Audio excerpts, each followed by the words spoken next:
하나님은 살아계십니다.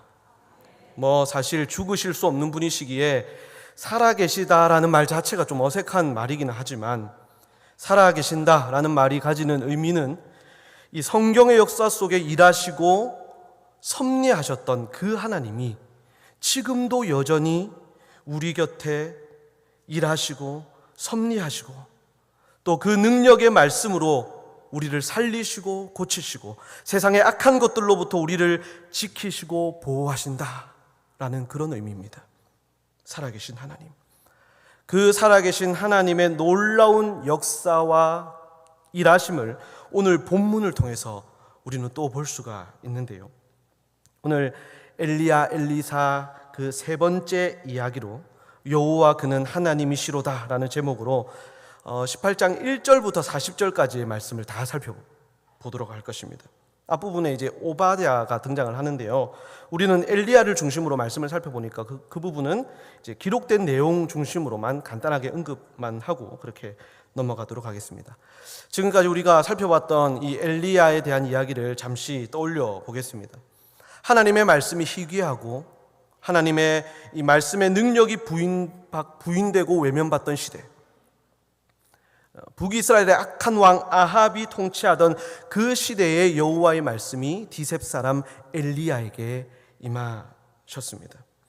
하나님의 말씀을 받은 엘리야는 아합 왕의 면전에 대고 당당히 선포합니다. 내가 섬기는 이스라엘 하나님 여호와의 살아계심을 두고 맹세하노니 내 말이 없으면, 내 말이 아니라 내 입에 하나님의 말씀이 없으면 수년 동안 비도 이슬도 있지 아니하리라. 웬 이 떠중이 선지자 하나가 와서는요, 감히 왕 앞에다 대고 이 막 협박을 하는 거죠. 괘씸합니다. 목숨이 위태로울 수도 있는 상황입니다. 하나님께서는 엘리야를 그릿 시냇가로 숨기십니다. 그리고 그 시냇가에 흐르는 물과 또 까마귀를 통해서 주시는 떡과 고기, 이 떡갈비를 통해서 그를 먹이시고 이스라엘의 영적인 상태, 즉 하나님의 말씀의 영양실조에 빠져있는 이 중병에 걸린 그들을 고발하셨죠. 그것이 첫 번째 시간이었습니다. 그 후에 하나님은 엘리야를 이세벨의 고향이자 바알 숭배의 본산인 시돈 땅으로 보내십니다. 그곳에 한 불쌍한 과부에게 거하게 하시면서 이 가루와 기름이 떨어지지 않는 그런 표적을 보여주셨고요. 또 죽은 그 아들을 살려주시는 이 기사를 통해 이스라엘을 회복하고 살리실 수 있는 분은 오직 여호와 하나님 한 분밖에는 없다라는 사실을 보여주셨습니다. 이것이 지난 두 번째 시간에 살펴본 말씀이었죠. 엘리야가 시돈에 있는 동안 가뭄이 지속됩니다. 그로 인한 기근이 발생하자 잊고 있었던 이 엘리야의 말이 이 사람들의 내리 속에 떠오르기 시작합니다. 17장 1절의 말씀이었죠. 내 말이 있기 전에는 비와 이슬이 내리지 아니하리라. 아합은 엘리야를 찾기 시작합니다. 온 이스라엘을 이잡듯이 다 뒤졌습니다. 하지만 찾을 수가 없었죠. 하나님이 그를 꽁꽁 숨겨두셨거든요. 그러자 아합의 아내 이세벨, 이 이세벨은 너무 악독해서 이 이름을 부를 때도 그냥 이세벨 이렇게 부르면 안 됩니다. 이세벨 이렇게 부르면 너무 악독한 거예요. 이 아합의 아내 이세벨은 정말 악랄한 방법을 사용합니다. 진노의 화살, 그 진노의 화살을 다른 하나님의 선지자들을 향했던 것이죠. 일종의 그 경고이자 복수라고 할 수 있는데요. 선지자들을 잡아 죽이기 시작합니다. 집단 학살입니다. 끔찍하죠. 하나님께 대항하는 악인의 발악과 악행이 섬뜩하고 소름 끼칩니다. 어떻게 이런 생각을 할 수가 있는지 개탄스럽습니다. 하지만 이것이 세상입니다. 우리가 살아가고 있는 세상이죠. 인간의 타락 이후 세상에는요, 악인과 의인이 공존합니다. 마귀와 우상을 따르는 자들이 있는가 하면 여호와 하나님을 경외하는 자들이 함께 있죠. 시편 1편에서도 악인과 의인이 공존하는 세상에서 성도는 의인의 길을 따라야 한다라고 우리에게 권면합니다. 그리고 그 이어지는 시편들도 다 보면요, 그 내용들이에요. 의인의 길이 있고 악인의 길이 있는데 우리는 의인의 길에 서야 된다라는 말씀들이죠. 마태복음 13장에서도 예수님은 알곡과 가라지 비유를 우리에게 말씀해 주십니다. 이 세상에는 알곡과 가라지가 공존하고 있고 심지어 교회 안에서도 그렇다라고 말씀하시면서 가라지를 뽑으려다가 알곡을 뽑을까 조심하라, 그렇게 말씀하시죠. 그만큼 참과 거짓, 선과 악이 공존하는 혼돈의 시대, 영적 전쟁의 시대에 우리는 살고 있고요. 그러므로 우리는 정신을 바짝 차리고 선과 악을, 참과 거짓을 잘 분별하면서 전쟁에 대비하는 삶을 살아야 합니다. 오늘 본문에서도 이 악인과 의인이 또 참과 거짓이 공존을 하고 있어요. 그리고 그들 사이에 영적 전쟁이 일어나고 있습니다. 두 건의 영적 전쟁이 소개가 되는데요, 한 건은 은밀하게 일어나는 전쟁이고요, 다른 한 건은 크고 위대한 전쟁입니다. 자, 먼저 은밀한 전쟁을 살펴보겠습니다. 이세벨이 선지자들을 잡아 죽이는 바로 그때 한 영웅이 등장합니다. 그는 바로 왕궁을 맡은 자 오바댜입니다. 이 오바댜는 그 소선지서 오바댜를, 그 성경을 쓴 오바댜, 발음이 잘 안 되네요. 오바댜와는 다른 사람입니다. 왕궁을 맡은 자라는 것은 쉽게 말해서 아합의 최측근에서 아합의 일을 관리하는 비서실장 정도라고 생각하시면 됩니다. 아합이 가장 신뢰하는 사람이자 아합의 상황을 속속들이 다 알고 있는 사람이라고 할 수 있겠죠. 그런데 이 오바댜는 아합과는 달랐습니다. 그는 여호와를 지극히 경외하는 믿음의 사람이었어요. 그는 자신의 정보력과 또 이 특권을 이용해서 선지자들을 몰래 빼돌려서 숨기고는 그들에게 물과 음식을 제공합니다. 그렇게 살린 선지자가 100명이었어요. 악인들이 악행을 저지르고 있을 때 하나님께서는 자신을 경외하는 의인을 통해서 선을 행하게 하시고 은밀하게 악과 맞서 싸우게 하셨습니다. 정말 다행이고 감사한 일이죠. 이렇게 이 죽이려는 자와 살리려는 자의 대립이 은밀하게 이루어지는 바로 그때 죽어가는 선지자들과 불쌍한 이스라엘 백성들을 위해서 하나님께서 위대하고 놀라운 작전을 행하려 하십니다. 그 작전명이 바로 여호와 그는 하나님이시로다. 바로 오늘 제목입니다. 이 작전은 온 우주의 유일하신 하나님은 오직 여호와 하나님 한 분밖에는 없다라는 그 사실, 온 땅에 비를 내려 기갈 중에 있는 백성들을 살릴 수 있는 분은 거짓 우상 바알이 아니라 오직 여호와 하나님이심을 저 악한 왕 아합과 표독스러운 이세벨에게 그리고 온 이스라엘 가운데 보여주시고자 하는 위대한 영적인 전쟁입니다. 비가 내리지 않은 지 3년이나 지났어요. 그 3년이 되는 어느 날 하나님의 말씀이 다시 엘리야에게 임하십니다. 오늘 18장 1절의 말씀입니다. 너는 이스라엘로 가서 아합을 만나라. 내가 비를 지면에 내릴 것이다. 하나님께서 드디어 엘리야를 이스라엘로 보내십니다. 이 말씀이 엘리야에게 임하였던 그 무렵, 이 3년이나 가뭄이 이어지니까 이 상황이 어떻겠습니까, 여러분? 유례가 없던 이 국가 위기 상황에 직면하게 된 거예요. 그러자 아합은 그냥 앉아 있을 수만은 없었습니다. 악한 왕이라도 왕은 왕이니까요.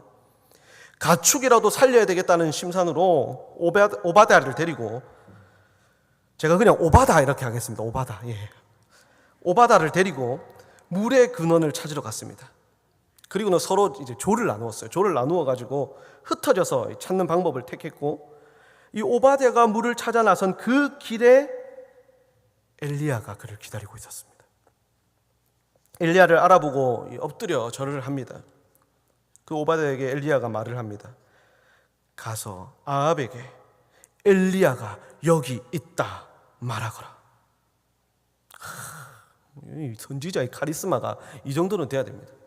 자기가 가는 게 아니고 내가 여기 있다, 엘리야가 여기 있다 말하거라. 그러자 이 오바데가 잔뜩 겁을 먹고는요, 그럴 수 없다, 그럴 수 없습니다 라고 해요. 내가 무슨 죄를 지었길래 나를 아합의 손에 죽게 하십니까? 그렇게 말을 합니다. 이게 무슨 말이냐면 10절부터 이제 그 내용이 나오는데요, 오바데가 이 맹세하면서 말이에요. 그동안 아합이 당신을 찾기 위해서 온 이스라엘을 뒤지고 안 가본 나라가 없습니다. 이 나라 저 족속 온 데를 찾아다니면서 찾았고, 당신을 못 봤다라고 하면 그 나라 사람들에게 맹세하기까지 했어요. 진짜 못 봤다고 맹세하기까지 하면서 당신을 혈안이 되어서 찾아다녔습니다. 그런데 내가 가서 엘리야를 보았다라고 말하고 내가 이곳에 다시 왔는데 만약에 당신이 없다면, 하나님께서 당신을 다른 곳으로 이끌어 가신다면, 하나님께서 그렇게 많이 하셨잖아요. 잘 숨어 있었잖아요 그동안. 만약 그렇게 되면 나는 죽음 먹습니다. 그렇게 말을 해요. 그렇게 말을 하면서 자신에 대해서 또 설명을 합니다. 나는 하나님을 경외하는 자고, 이세벨이 선지자들을 학살할 그때 선지자들을 바로 내가 그런 일을 했다, 그런 얘기를 하면서 내가 맹세하는데, 나와 같이 가서 아합을 만나지 않고 나만 가서 엘리야를 봤다라고 말을 한다면 나는 죽습니다. 내가 맹세합니다. 나는 죽습니다 라고 말을 했습니다. 여러분 이해가 되죠? 그 입장이 이해가 됩니다. 잡아오지 않고, 엘리야를 봤으면 당연히 잡아와야 되는데 잡아오지 않고 그냥 왔다라고 하면 분명히 책망을 할 것이 뻔하고, 혹 같이 왔는데 엘리야가 또 없다면 죽은 목숨이죠. 자, 그 말을 들은 엘리야가 그에게 말합니다. 15절 말씀이에요. 엘리야가 이르되 내가 섬기는 만군의 여호와께서 살아계심을 두고 맹세하노니 내가 오늘 아합에게 보이리라. 내가 반드시 죽을 겁니다 라고 맹세한 오바댜에게 엘리야도 맹세하고 있어요. 만군의 여호와의 살아계심을 두고 내가 맹세한다. 너는 오늘 죽지 않는다. 여러분, 이 만군의 여호와라는 표현, 이 구약 성경에 많이 나오잖아요. 이 만군의 여호와라는 표현에 담긴 의미가 여러분 이런 거예요. 전쟁에 능하신 여호와, 우리를 다스리시고 통치하시는 여호와, 이런 의미예요. 하나님을 경외하고 선을 행한 그에게 하나님이 지금 말씀하시는 거예요. 엘리야를 통해 말씀하시는 거예요. 이것은 하나님의 전쟁이다. 하나님이 너를 살리실 것이다. 세상을 통치하시는 분이 너를 지키실 것이다. 그렇게 엘리야가 맹세한 겁니다. 자, 그리고 드디어 엘리야와 아합이 대면하게 됩니다. 아합이 먼저 인사를 건네는데 그 장면이 여러분 되게 흥미로워요. 아합이 이렇게 인사합니다. 오, 이스라엘을 괴롭게 하는 자여 너로구나. 이렇게 인사합니다. 이 괴롭게 하는 자가 이제 망치는, 죽이는 뭐 이런 거예요. 이스라엘을 괴롭게 하는 자여 너로구나. 인사를 건넵니다. 인사를 받은 엘리야도 인사를 건넵니다. 내가 아니라 당신과 당신의 가문이 이스라엘을 괴롭게 하고 있습니다. 이것은 당신이 하나님의 말씀을 거역하고 바알을 섬겼기 때문입니다 라고 말을 하죠. 둘이 아주 팽팽합니다. 그리고 이어서 엘리야는 아합에게 선전포고를 합니다. 19절 말씀이에요. 보십시오 여러분, 19절 말씀. 그런즉 사람을 보내 온 이스라엘과 이세벨의 상에서 먹는 바알의 선지자 450명과 아세라의 선지자 400명을 갈멜산으로 모아 내게로 나오게 하소서. 하나님이 행하시는 크고 놀라운 영적 전쟁, 그 전쟁이 일어나는 전쟁터는 당시 바알 신전이 있었던 갈멜산입니다. 갈멜산에서 싸운 이유가 바로 그거예요. 바알 신전이 있었던 곳입니다. 하나님께서는 적의 심장부에서 바알과 그를 섬기는 자들을 지금 심판하려 하시는 거예요. 갈멜산으로 바알과 아세라 선지자 850명이 모였습니다. 그에 맞선 하나님의 선지자는 엘리야 단 한 명. 850대 1의 전쟁이죠. 수많은 백성들도 그 자리에 따라왔습니다. 그들을 앞에서 엘리야가 말합니다. 백성들아, 언제까지 머뭇머뭇하고 있겠느냐? 둘 사이에서, 하나님과 바알 사이에서 언제까지 너희가 머뭇거리고 있겠느냐? 이제 선택하라. 바알이 하나님이면 바알을 따라도 좋다. 하지만 여호와가 하나님이시라면 너희는 그분을 따라야 한다. 이 백성들의 선택을 촉구하시는 하나님의 말씀이죠. 너희는 두 주인을 겸하여 섬기지 마라. 누구를 신뢰하고 누구를 의지할 것인지 선택하라. 촉구하셨지만 그들은 묵묵부답, 답을 하지 않습니다. 바알의 편에 서 있겠다는 것이죠. 어쨌든 이 전쟁은 누가 진정 하나님이신지를 결정하는 싸움입니다. 전쟁의 방법은 이렇습니다. 각자의 신에게 이 제물, 송아지죠. 송아지에 각을 떠서 제단에 올려두고 그 신의 이름을 부릅니다. 이때 불로 응답하는 신이 진정한 하나님이 되는 그런 방식이에요. 먼저 바알 선지자들이 시작을 합니다. 그들은 목청껏 바알을 부릅니다. 바알이여 응답하소서, 바알이여 응답하소서. 얼마나 불렀을까요? 오전 내내 불렀습니다. 오전 내내 바알이여 응답하소서, 바알이여 응답하소서. 아무런 답이 없습니다. 오전 내내 불렀는데 아무런 답이 없어요. 이 장면을 보고 제가 바알의 별명을 하나 지었습니다. 불러도 대답 없는 너, 야속한 너. 예. 아마 이 선지자들이요 목이 다 쉬었지 않았을까 싶습니다. 오전 내내 불렀으니까요 목이 다 쉬었을 거예요. 이 다급해진 선지자들은 이제는요 목소리가 안 나오니까요 몸으로 때웁니다. 제단 위에 올라가서 춤을 추기 시작해요. 이게 뮤지컬입니까 뭡니까 이게? 예, 막 춤을 추면서 막 요란하게 춤을 추고 부르짖습니다. 하지만 여전히 응답은 없습니다. 정오가 되자 엘리야가 조롱하면서 말을 합니다. 27절에 그 내용이 나오는데 뭐냐면요 이런 거예요. 야 목소리 너무 작은 거 아니야? 이런 거예요. 야 목소리가 너무 작은 거 아니야? 혹시 바알이 지금 어디 다른 데 가서 묵상하고 있는 거 아니야? 아니면 어디 외출을 했다든지 여행을 갔나? 자고 있나? 이렇게 말을 하는 거예요. 좀 더 크게 불러봐. 좀 크게 불러봐. 엘리야가 너무 깐족거리는 거 아닌가 싶은 생각이 들 수도 있는데 여러분 아닙니다. 시편 2편에 보면 헛된 일을 꾸미는 열방의 헛된 자들에게 선포하는 말씀이 나오는데요. 시편 2편 4절에 이렇게 말씀합니다.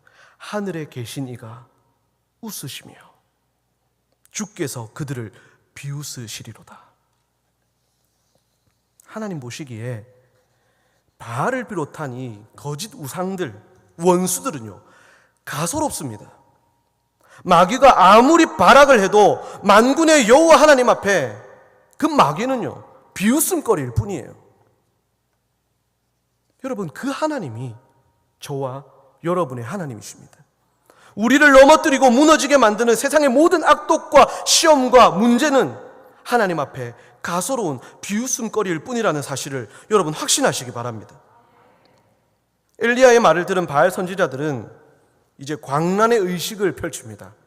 와, 여러분 자해 퍼포먼스를 합니다. 자해 퍼포먼스. 피가 나도록요 칼과 창으로 막 자신의 몸을 막 이렇게 막 긋고 막 서로의 몸을 막 찌르고 이렇게 합니다. 이게 뭡니까? 이게 얼마나 아팠을까요? 이때쯤 되면 이제 그들도 이제 스스로 자각을 할 거예요. 아프니까 이제 자각을 하지 않겠습니까? 이거 응답 없다, 이거 응답 안 된다. 너무 아프다. 나는 하는 흉내만 내고 저 사람을 찌를 때는 좀 세게 찌르자. 이렇게. 이것은 우리가 진 전쟁이다. 그들도 아마 자각하지 않았을까요? 저녁이 될 때까지 이러고 있습니다. 저녁이 될 때까지 이어진 이 어리석고 끔찍한 행위가 드디어 끝이 났습니다. 그 어떤 응답도 자그마한 불꽃 하나도 없었습니다. 29절 하반절을 보시면 이렇게 말씀하죠. 어떤 소리도 없고 응답도 없고 돌아보는 자도 없었다. 그들이 섬기는 바알은 그곳에 없었습니다. 하나님께 불순종하는, 세상을 사랑하는 악인에게 찾아오는 결말이에요. 소리도 응답도 돌보는 자도 없습니다. 자, 이제 엘리야의 차례입니다. 엘리야는 백성들을 가까이 부릅니다. 그리고 백성들이 보는 앞에서 무너져 있던 여호와의 제단을 수축합니다. 이스라엘 12지파를 따라 12돌을 가지고 제단을 쌓았다라고 하죠. 여러분, 이것을 엘리야가 백성들을 가까이 불러서 보여주는 데는 이유가 있어요. 그 이유가 뭐냐면 여기 모인 우리 모두는 거룩한 하나님의 백성, 하나님의 이스라엘이다 라는 것을, 그 정체성을 너희가 가까이서 보라라는 거예요. 너희가 누군지, 너희가 누구를 섬겨야 하는지 잘 보고 기억하라는 것이죠. 지금은 비록 우리가 이렇게 갈라져서 서로 싸우고 있지만 우리가 믿는 하나님은 한 분이시고 그 한 분 하나님을 믿는 우리도 역시 하나이다. 똑똑히 보고 기억하라 라는 것입니다. 제단을 쌓은 후에 주위로 도랑을 팝니다. 그리고 각을 뜬 송아지를 제단 위에 올려놓습니다. 그리고 사람을 시켜서 4개의 물통에 물을 채워서, 가득히 채워서 제물과 제단에 붓습니다. 그걸 총 3번을 해요. 그러니까 12통의 물을 부은 겁니다. 흠뻑 젖도록 부었습니다. 이 제단을 쌓을 때 사용했던 12돌, 이스라엘을 상징하는 12돌과 12번의 물을 부은 것과는 같은 맥락으로 여러분 이해하셔도 됩니다. 그 12통의 물이 부어진 이 제단과 제물은 사람의 노력으로는 불을 붙일 수 없는 그런 상태가 되었습니다. 그리고 엘리야가 하나님께 기도합니다. 부르짖습니다. 36절에서 37절 말씀입니다. 아브라함과 이삭과 이스라엘의 하나님 여호와여, 주께서 이스라엘 중에서 하나님이신 것과 내가 주의 종인 것과 내가 주의 말씀대로 이 모든 일을 행하는 것을 오늘 알게 하옵소서. 우리 37절 같이 한번 37절 보면서 같이 한번 읽어보겠습니다. 여호와여 내게 응답하소서, 내게 응답하소서. 이 백성에게 주 여호와는 하나님이신 것과 주는 그들의 마음을 되돌이키심을 알게 하옵소서. 아멘. 엉성하고 급하고 광적이었던 이 바알 선지자들의 기도와는 너무 다르죠, 여러분. 너무 품격이 있어요. 근엄합니다. 신중합니다. 명확한 기도를 하나님께 올렸습니다. 여호와께서 하나님이신 것을 우리에게, 이들에게 보여주시옵소서 기도였어요. 엘리야의 기도가 끝나자마자 하나님이 응답하십니다. 38절을 보십시오. 이에 여호와의 불이 내려서 번제물과 나무와 돌과 흙을 태우고 또 도랑에 물을 핥은지라. 하나님의 불이 떨어지자 제단과 제물을 흠뻑 적시고 도랑에 가득 차 있던 그 물이 한순간에 다 말라버렸습니다. 누가 했습니까? 하나님이 하셨습니다. 하나님의 살아계심과 모든 문제를 완벽히 해결하시고 전쟁에 완전히 승리하시는 그 능력을 하나님이 보여주셨습니다. 이 놀라운 승리를 본 백성들의 반응입니다. 여러분 39절을 우리 같이 한번 39절을 읽어보도록 하겠습니다. 모든 백성이 보고 엎드려 말하되 여호와 그는 하나님이시로다. 여호와 그는 하나님이시로다 하니 할렐루야. 엘리야가 기도한 대로 이루어졌습니다. 여호와 그는 하나님이시로다. 이스라엘 백성들의 이 외침이 하나님을 믿고 경외하는 자들이 세상을 향하여 세상의 악과 유혹과 시험을 향해 외쳤던 바로 그 외침이에요. 그리고 훗날 예수님도 제자들에게 물으셨죠. 너희는 나를 누구라 하느냐? 제자들이 대답합니다. 주는 그리스도시요 살아계신 하나님의 아들이십니다. 이 고백과 이 외침으로 믿음의 사람들은 세상에 어떤 고난과 역경이 몰려오고 감당하기 힘든 문제와 시험이 닥쳐와도 당당히 맞서 싸웠고, 그때마다 살아계신 하나님의 능력의 하나님은, 만군의 여호와 하나님은 그들을 위해 싸우시고 완전한 승리를 주셨습니다. 여호와께서 하나님이심을 보여주셨습니다. 사랑하는 성도 여러분, 우리가 하나님 아버지를 향하여 온 마음 다해 여호와 그는 하나님이시로다 외칠 때 살아계신 하나님께서 우리의 메마르고 아프고 고독한 인생에 놀라운 일을 행하실 것입니다. 모든 사탄의 괴계와 시험과 유혹을 물리쳐 주실 것이고, 우리가 할 수 없는 일들, 그 문제들을 가장 선하게 해결해 주실 것입니다.